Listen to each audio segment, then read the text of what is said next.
Out of these almosts, like the almost in Philadelphia, the almost tonight, what does that say big picture about this team? Does it say that you guys are moving in the right direction? That we lost. You're talking to the wrong guy, talking about an almost win. Does it change your long-term view of this team? No, we lost. Rich? He's right.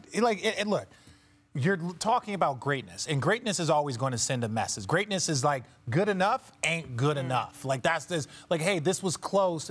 Like, look, their issues still lie. And to Brian's point, when you're having to play that many minutes and finish the game and go into overtime, their comeback against Philly, I was doing that game. I couldn't believe it, right? And they have a chance. They missed some free throws. Here, same opportunity. They battled back. They actually had a lead, and they crumbled late.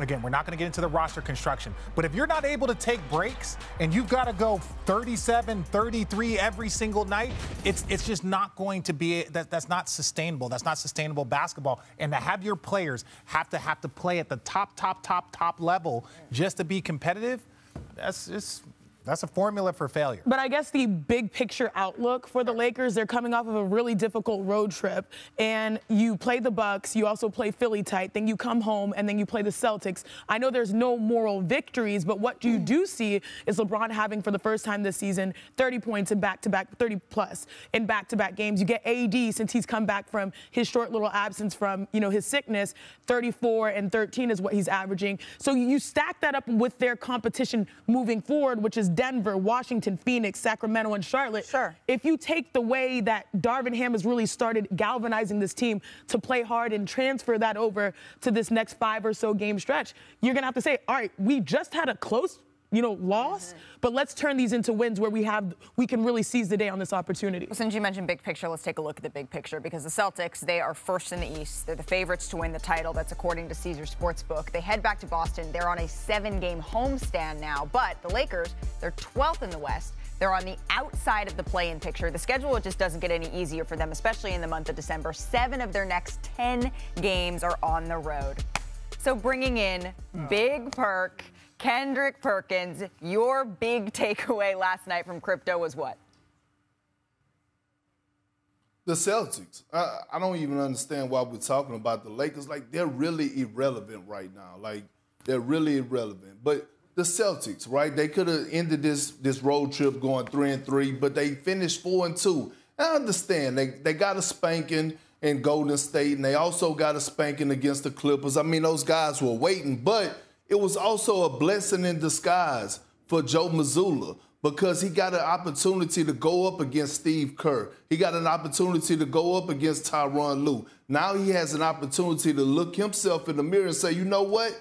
I got to be better. And he has time. He's still young, right? He just took over this role as being the head coach and the leader of this team. And so now he sees that, you know what? I have to work on my in-game adjustments. I have to work on putting Jason Tatum and Jaylen Brown in better situations when guys are sending different defensive coverages at them. So I'm looking at it like it's not a failed West Coast trip for them. 4-2 without Robert Williams and Al Horford. It was pretty good. And Richard, what are you smirking and smiling laughing about? The same thing? What you got to say? No, we're probably laughing about the same. No, the only thing I'm saying is, like, leave it to Perk to find the ultimate silver lining, right? Like, that's good. It's true, that's though. great. No, it's a little true. It's true, though. What? It is a great he went up against some of the best coaches in the NBA. Absolutely.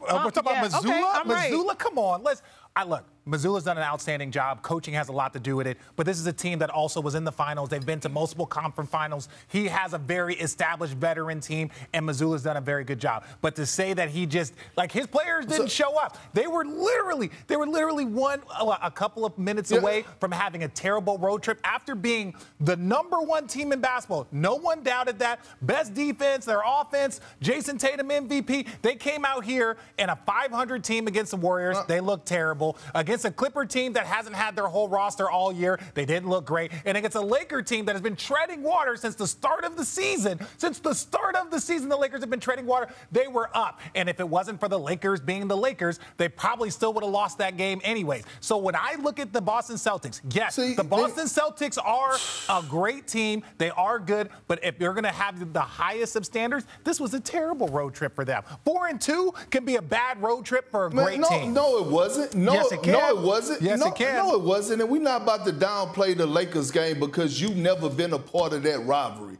When it's the Celtics and the Lakers playing against each other, it's not just a normal game. Anthony Davis, LeBron James, you don't think they had it on their mind to prove that they're a better duo than Jason Tatum and Jaylen Brown? There was no chance that they were going to prove it last night. There was no chance. Right now, you sound like a few guys that are playing for the Brooklyn Nets acting like coaching don't matter. And if you would have been on the watch and watched the Clippers game for once, actually watched it and got off of TikTok, then you would have known that Ty Lue was actually mixing it up, sending double teams at Jason Tatum from all different directions. We got a lot of people here, so we're not going to keep going this back and forth. No, because you trying to act like I'm being biased right now, and I'm not doing it. I wasn't trying to stir the pot. Since y'all mentioned the Warriors, we're going to dive into the Warriors next year on NBA Today. Thank you for watching ESPN on YouTube. For live streaming sports and premium content, subscribe to ESPN+.